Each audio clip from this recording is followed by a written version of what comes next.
Guys, kakauwi lang natin, no? Kakarating lang natin at nag-drive tayo kasi snowstorm.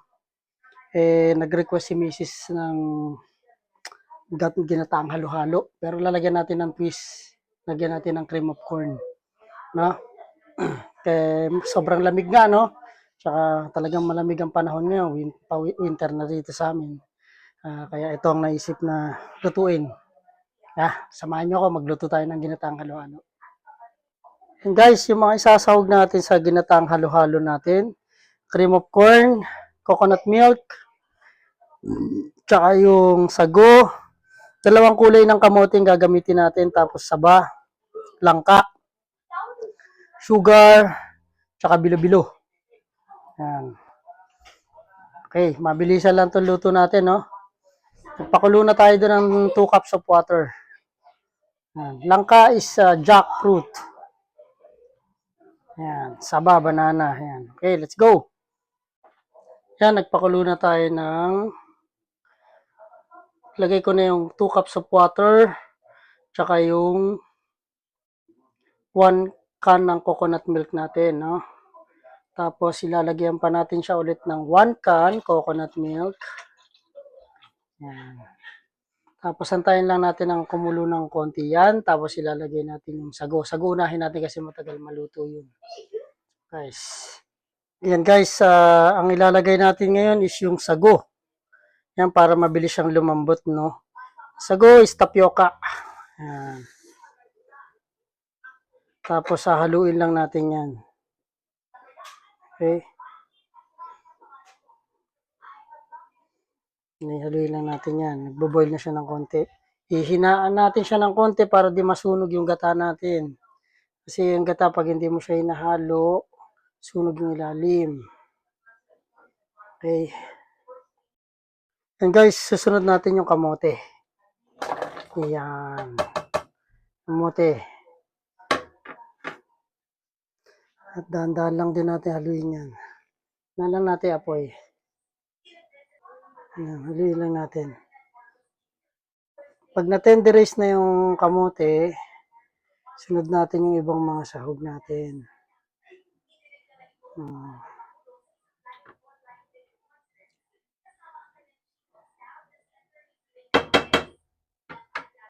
Tapos lagyan na rin natin siya ng 1 cup of sugar. 1 cup of sugar. Okay. Tapos, i-mix lang natin siya ulit.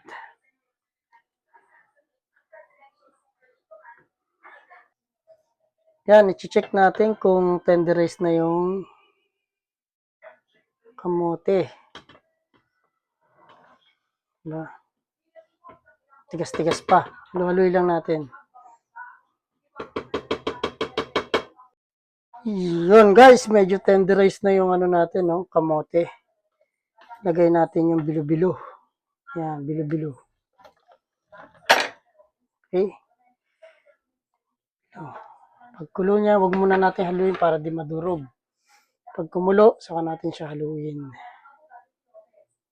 Guys, let's go! Guys, ang ganda na ng kulay ng ginatang halo-halo natin. Mamaya lalagyan natin ng buko pandan yan. Extract. Okay? Para medyo mabango-bango. Guys, papatakan natin siya ng ubi flavor. Para magandang kulay. Tapos, patakan ko rin niya ng buko pandan. Maka pwede na natin lagay yung saba natin dyan.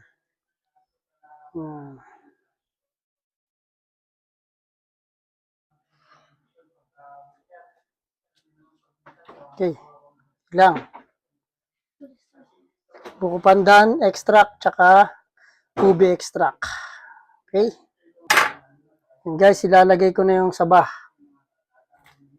Yan. Saba, tsaka langka. Sama-sama na yan dyan. Tapos haluin lang natin yan.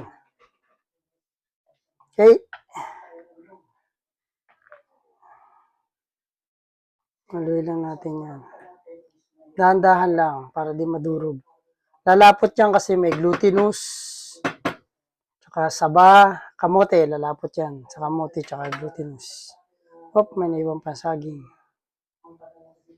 Let's go guys, masarap yan sa taglamig. Guys, nailagay na natin yung ano natin kanina, no? Ube, flavor, extract, tsaka yung buko pandan. Ito, nilalagyan ko na siya ng cream of corn. Kasi request ni Mrs. gusto niya daw may cream of corn. Medyo twist, no? Yan lang nakita ng ginatang halo-halo may cream of corn. Pero, sarap daw, sabi niya. Lagyan ko daw. Sige, lagyan natin. Sabi ko sa inyo, happy wife, happy life. Ganda ng kulay ng ano natin, no? Ginatang halo-halo. Medyo luto na rin yung sago. Nakita ko yung mga sago. Bye guys, let's go! Guys, luto na yung ginataan natin. Ayan na. Sarap. Pwede na kumain. Let's go guys, kain tayo. Ginataang halo-halo with cream of corn. Ayos, di ba? Hindi masyado matamis yung ginawa ko kasi naman natin si Mrs. mag-landslide. Ayan. Pero okay naman ang sugar niya. Stable na. Kaya matapang na eh. Guys, let's go. Kain tayo. Tamang-tama sa mainit na panahon. Yan guys, luto na yung ginataan natin. Halo-halo. Kain tayo.